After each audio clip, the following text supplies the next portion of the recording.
Hello and welcome everybody to this Heflatv presentation of the GG League. This is the semi-final, of course, between Turtle Masters and Ursa's Troitram, who, against all odds, actually took out Power Rangers 2-0 quite convincingly. I think like 2 days ago or something. So they've actually gone through a lot already to actually reach this stage. Of course, Turtle Masters, they battled a long best of 3 against Ubelst as well 2 days ago, just the same as Ursa's Troitram against Power Rangers, so both teams should be pretty damn strong coming into this series. But my name is Coucher, and joining me for the first time today will be Bunny. Hello, guys. Hello. Do you have any preferences as far as the teams go, or? I'm following Turtle for quite some time now, and I'm really astonished by Smulgulik because he's been a very talented player for quite some time, but hasn't found a proper home yet, so in secret I'm rooting for them, but let's hope for a good game. Yeah, and to be honest, I think I myself have casted only one best of 3 from Ursa's Troitram, and they completely crushed that as well. I think it was versus Infused, so maybe not against the best team in the world by any means, but still, I mean, I didn't cast the game myself, but I saw some of it when they played versus Power Rangers, and I was like, Power Rangers, they got this easy, but just didn't happen. But coming to the draft, Turtle Masters, they start with the Mirana, which, well, arguably one of the best heroes, just so versatile, can play support, carry, and of course they go for a Shadow Demon, so they have their combination now.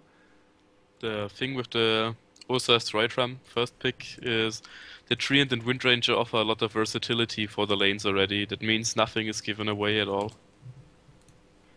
The Potom or Mirana Shadow Demon indicates that they are going to go aggressive, most likely. Yeah, I mean, Shadow Demon and Mirana definitely will be nice if just aggressive roaming or maybe an aggressive tri-lane. But it's not like you can pinpoint any certain strategy. They can just still go either way. And actually, versus Troitram, they used the Windrunner in the games versus Power Rangers as well, I think. I'm not too sure actually where they ran it though. How would you like your Windrunner actually? Like off lane, mid lane, support? Nowadays mid lane is the most common. And is it like support. Preferred because some certain reasons or? RTZ played it a lot. Oh man.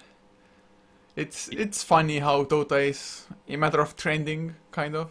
Yeah, he plays the Windrunner with Facebook Stagger and Maelstrom. Yeah, I guess the Faceless Void is kind of the same. It's like nobody picked that hero. Some teams started experimenting with it and suddenly it's picked almost every single game. Yeah, it was EG. Universe was playing the offlane Void. Oh man, those big plays just inspiring people. I think actually I hadn't seen too many EG games. I think I saw DK doing it first, so no idea who did it first, but it works out wonders for most of them. And this is Troitram getting a Centaur for themselves now means that they have the initiation with the Blink coming in now. The burst necessary to just get any hero down more or less. Yep. This will not be a good game for the Shadow Demon when he gets caught out. Oh, indeed. Of course, if anybody else gets caught, Shadow Demon can be there with a nice defensive disruption, stopping the double edge from coming out. If it's timed correctly, of course. And what do you think, or what would you like Turtle Master see picking up now? I think they should actually see that they can get a decent mid lane now, because the second support doesn't really matter, and the off lane will most likely face a Centaur Warrunner, so you can pick a lot of heroes into that. But you need a decent counter for the Windrunner or Wind Ranger.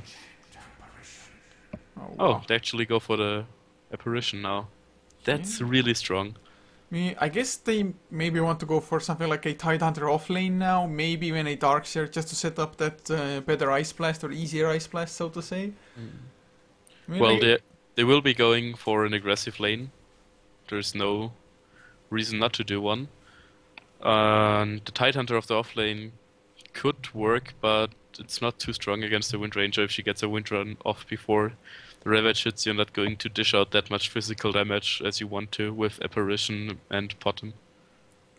Oh yeah, I mean, if Turtle Masters want to go aggressive tri-lane with this, I fear for the whatever lane Ursa's Troitram is gonna put against that, because Chilling Touch with 3 ranged heroes, it's so berserk. Yep, you don't even need the cold feet, you just need the the chilling touch. Oh wow, I mean, I'm kind of interested to see now what Ursa's Trolltram has to actually pick up against that. They do need either a jungler or a secondary support if the Windrunner is actually going to be mid lane. Center, of course, probably off lane, or solo safe lane if they want to dodge the tri lane. Well, I mean, Enigma would still be in the pool, and it could save their asses if they get decent initiations off with Black Hole into Centaur stun. This can easily win clashes. Too bad I can't kind of predict, or haven't seen that much of them to actually know what their absolute playstyle is. It's just like some teams, for example, I think they're called DT now, yeah, Dream Team, with PGG. It's like, you can expect an Enigma quite often. Yeah, because PGG Enigma all the time. Yeah. But at the moment, Ursa's Trolltram, around 35 seconds left of their bonus time to try to make up the best possible decision. The draft isn't really evolving the way Ursa's Trolltram or Ursa building Temple wanted to go, and the Vengeful is a quite good pull-off here, because you can just swap out the hero that gets disrupted. Yeah, eventually is always nice. Of course, it's a little bit better maybe on the dire side due to you having minus armor, so easier access to Roche, so to say. But still, I think it's a rather solid hero, either in the carry or support role. Of course, carry you don't see it all that often because it kind of just falls off if you don't get the early farm. Looking at it now, they banned Radiant Lycan in the first ban phase. Yeah, and well, there goes the Tidehunter. I mean, can't say I'm too surprised at the moment. I mean, Tidehunter is really nice, especially if it should be like 1v1 against Centaur Warrunner. It should be a rather even lane. Although the Centaur, actually, if he plays it correctly, I've seen the matchup and Centaur has won more often than the Tidehunter, if it's just a pure one-on-one. Yeah. The thing is, the Tidehunter is a bit broken right now. So, if we get another balance patch before TI, and I don't think this will happen, the Tidehunter will get some nerfs again. Yeah, it's more likely than not, to be honest. I mean, doesn't have to be huge nerfs. Heflatv actually suggested something like the Anchor Smash scaling with its damage reduction or something. I think maybe just increasing its cooldown by a couple of seconds, like 1-2 seconds already, will change quite a lot probably. Or actually increasing the mana cost a little. Yeah, mana cost and cooldown for a small it's just way too spammable, both cooldown as well as mana cost wise. And the Tinker ban is understandable now, because Apparition plus Tinker means one dead hero at every lane. Oh yeah, plus Tinker overall, it's just so annoying to play against that. You just can't push lanes, you can't do anything, and you constantly have to be afraid for your ass. So let's see what they are going to pull off now, as the last picks. Or last ban actually for Turtle Masters now. Well, I mean, they ban out the puck now. So they just don't want the team fight control, as well as the puck is just so elusive with the phase shift, as well as illusory orbing, or just straight out blinking away. The tempo control of puck would have meant a lot for Ursa's Trolltram. Oh, and a Witch Doctor. Is this an off-lane treant? I've got no clue how they're actually gonna run this. I guess it can be like a Vengeful, Witch Doctor, Treant, tri-lane, Windrunner, mid-lane, Centaur, either safe or off-lane. I have no idea. I would really like to see just a Witch Doctor farming straight up Aghanims. It can actually be a core Vengeful Spirit. Yeah, it's... I only know like 2 teams, I think, that have run a Vengeful carry. I think Power Rangers and Virtus Pro have been the ones. But it definitely has its advantages. Just get early levels into the Vengeance Aura, it boosts up your entire damage so much. As well as just getting Howl of Terror helps out with the Death Ward damage as well from the Witch Doctor, I guess. And you can play her a lot similar to a Drow Ranger, and that's what makes the hero quite strong. Oh yeah. I mean, I just felt the power of a carry Vengeful in a pub, like yesterday. Just activated the Manta style and bam, you're gone. It's because you just have so much damage output even though you don't have that many items yet, thanks to the Vengeance Aura. Yeah, but the problem is your attack range and animation isn't really the best. Oh, wow, okay then. This is gonna be cruel. Well, OD definitely pairs up well against the Windrunner mid lane, I think. as well as overall just Turtle Masters, when they throw out all their ultimates, what's Ursa's Troy Tram gonna do? And they need PKBs, but they don't have any heroes that want to build PKBs. Oh man, well, looking just purely at the lineups, I definitely have to give the upper hand to Turtle Masters at the moment. Yep, and it is gonna be a mid-lane Windrunner, because no one plays it. Yeah, it makes more sense as well at the moment. Don't think any other hero would have been a better candidate for that, like Witch Doctor, meh, not really, but just to introduce the lineups fast, I'll go over Ursa's Troy Tram on the Radiant side as Dota Stalk, playing up on the Vengeful Spirit, leaving our Seek on the Treant Protector with Android P being the last one on the tri-lane on the Witch Doctor, mid lane by no one on the Windrunner, and safe lane solo will be Pasha on the Centaur. On Turtle we have Skyzo on the Tidehunter, Giftig playing the bottom, Rocksnark playing the Obsidian or Outworld Devourer, Miracle playing the Shadow Demon, and Smulgolik on the Ancient Apparition. And as the game starts, we already might see some action, but the Centaur backs off there. Yeah, he spotted them out early on, and nobody actually started with boots or anything like the Shadow Demon to get the early disruption or anything. Yeah, I think they just wanted to get the jungle watered, or the enemy jungle in this case. Yeah, you definitely want to make sure that, actually, some aggressive rotations coming out from Ursa's Troy Tram as well. I mean, Rocksnark, not the best target to go for, although Miracle, he's gonna run straight into the trap. Okay, he's dead. Oh man, yeah, Well, there's that's nothing to do. bad. 3 and right clicks, way too much damage. Paralysis actually gets the defensive disruption, but it's gonna buy some time. Yarrow comes into the Vengeful Spirit. They might get the counter kill. Chilling Touch, the right clicks are flying. Rocksnark helping out as well. Dota Stock will fall down, and now Smallgully. Leechit was there as our Seek. He's just gonna back off, so... I mean, yeah, first blood, so Ursa's Troy Tram, they get the advantage. But it's not that bad in the end for Turtle. Well, we have another arrow. So if Giftig wants to go for it and hits one, it could be another kill, but he decides to back picked off. up a double damage. That was so painful. That's 170 base damage per hit. Oh man, that's just some sick damage output on the first level. Treant should be the only hero who can actually one-click a running courier. Yeah. And CK sometimes. Oh yeah. Well, at the moment, it's actually tri-lane versus tri-lane action going on, and both sides have their advantages to the tri-lanes, although Turtle definitely have the more explosive kind, just disruption into arrow, into chilling touch. Yep, but if you're not careful, you will just either leech seed into Vengeful Stun into Cask, and then, well, the other hero is done for. So the aggressive tri-lane going up for Ash is really putting a contest to this lane, because aggressive potential gets counter-aggressed by those heroes. Oh yeah, I have to agree that both sides, if they want to take an engagement on this top lane, they have to be extremely careful about how they get the initiation and if they even follow up on that. Because just one wrong move and you can just face a wipe tri-lane all of a sudden. I mean, of course, it's the worst thing that can happen if you're actually an aggressive tri-lane yourself. You need to get those kills, because otherwise you're just gonna fall behind in XP and Turtle, because their pull camp wasn't boarded. They can every now and then just pull, as well as just make sure that Ash don't get as much XP. Well, looking at the mid lane, it's quite evened out, even though OD got a few more denies. Yeah, Windrunner's base intelligence is pretty damn high, so can still spam out the power shot a little bit to get the last hits, and the ward, nice deny. No 50 gold for Miracle. Poor fella. And bottom lane is actually having a hard time as well. They're both at low HP. I guess that's to be expected. Just Tidehunter, Anchor Smash versus... Actually, funnily enough, he's been maxing out his Gush. Level 2 Gush as well as level 2 Anchor Smash.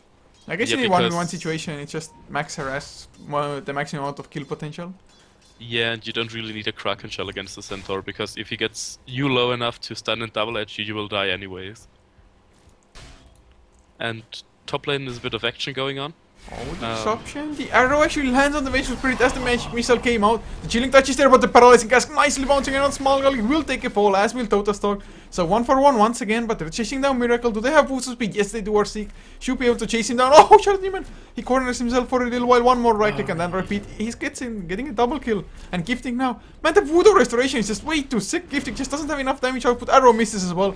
Leap comes out and he will be safe for Willie or Seek. Never mind, they don't follow up. But man, Mirana just didn't do any damage with the Voodoo Restoration on. Yeah, that's what I was talking about earlier. The lane can easily counter-aggress because Witch Dog plus Roof Trail is just really sick early on in the first 5 levels. Oh yeah, and Miracle, oh, he wants to go aggressive, he gets the disruption as well. Will the arrow follow up? It is actually not flying at all. Huh. That was some miscommunication going on there. Well, I guess Mirana was like, guys, the creeper is pushing into her tower, I can't really run past that. And now actually, she had to leap away again. So she doesn't have any more mana. So actually, I mean, Turtle now, they just kind of have to be defensive. But, looking at the other lanes once again, the Tidehunter has taken a small lead at the bottom lane. Has a bottle for himself now as well, so can spam out both of his spells even more. Whereas Centaur, I mean, yeah, the Tranquil Boots heal you up quite nicely. But that's only if you don't take any damage from enemy heroes. So, well, I mean, I think with the bottle, Skyso probably has the upper hand here for sure. Well, he even drops the boots to last hit to not disable them. And risky business. Tidehunter just comes. Once he's level 6, if he sees the boots on the ground, he can just pop Ravage, kill the boots, and maybe kill the Centaur as well. And now there is some action on top lane again. Oh, Cast flying out, arrow hit.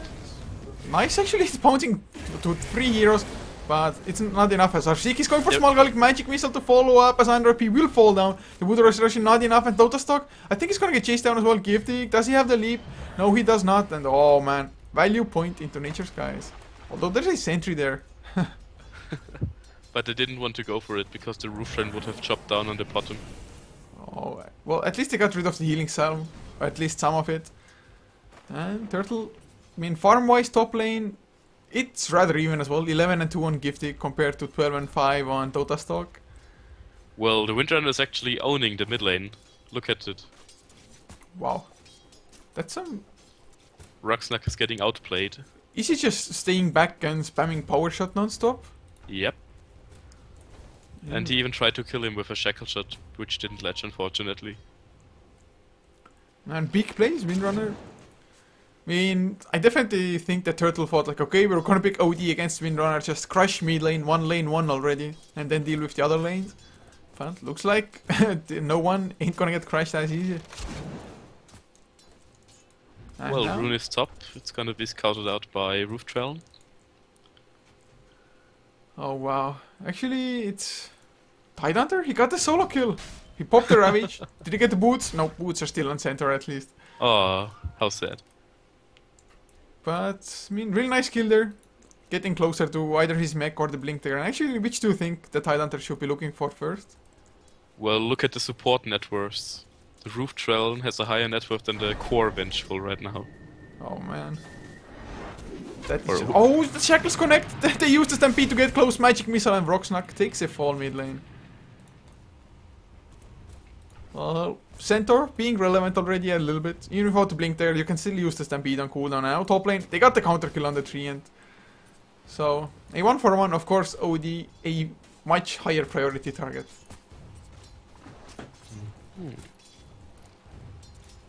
And, well, I mean, 7 minutes in, kill score 5-5. Quite a lot of action, to be honest, but I guess it's only to be expected with a tri-lane versus tri-lane situation happening.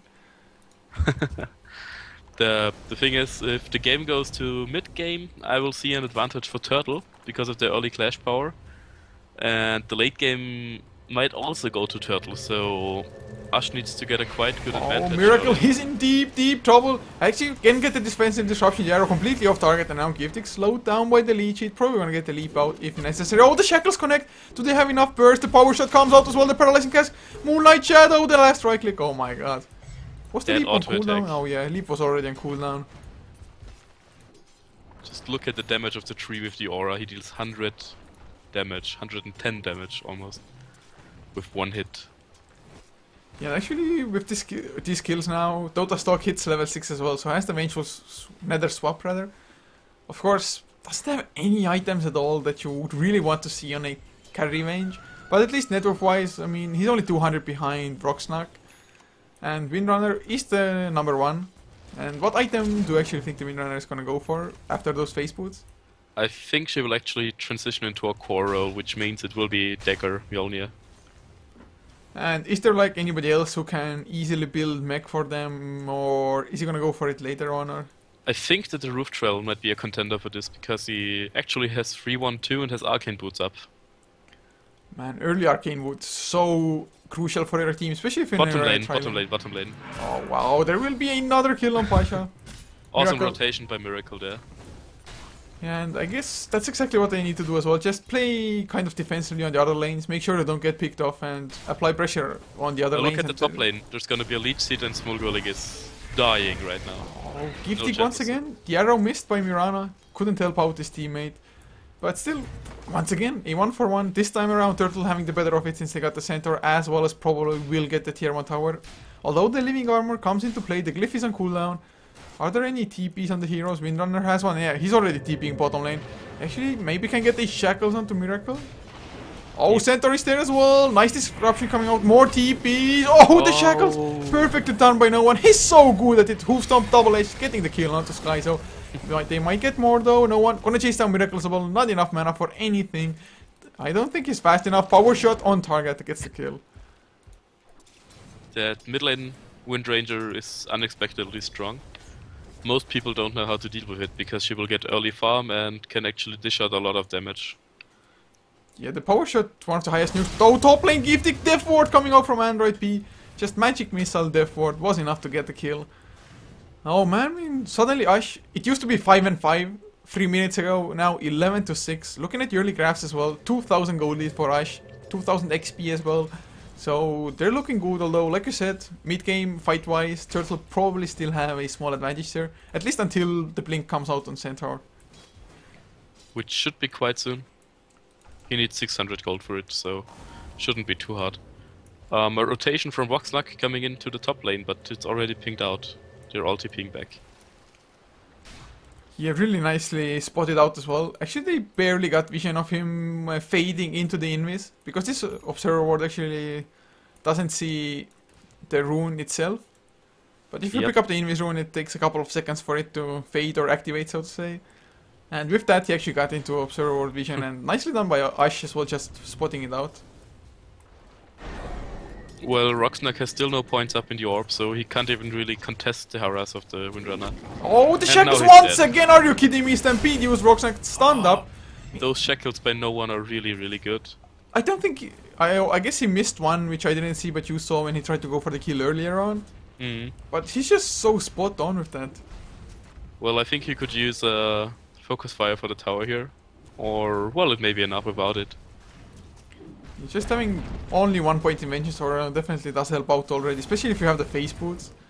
Just so much damage. Oh, with this tower going down, now Pasha has his Blink Dagger. Drums finished on Vengeful as well. Actually, Vengeful is caught up really well. This is gonna be clashing time now for Ash. I mean, remember the time when the Treant had more net worth than Vengeful? Suddenly his second, 4.4k. Yeah. Oh, bottom lane, Giftig is dead again. Blink's done into Death Ward by Witch Doctor.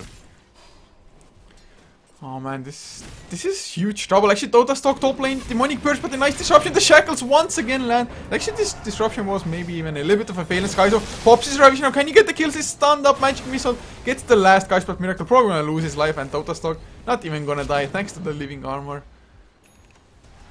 Oh, that didn't really go well in any case for Turtle. This will throw them back even further. Yeah, this... Rocksnack finished up his Midas, which is kinda late. Yeah, but maybe it's kind of necessary at this point as well.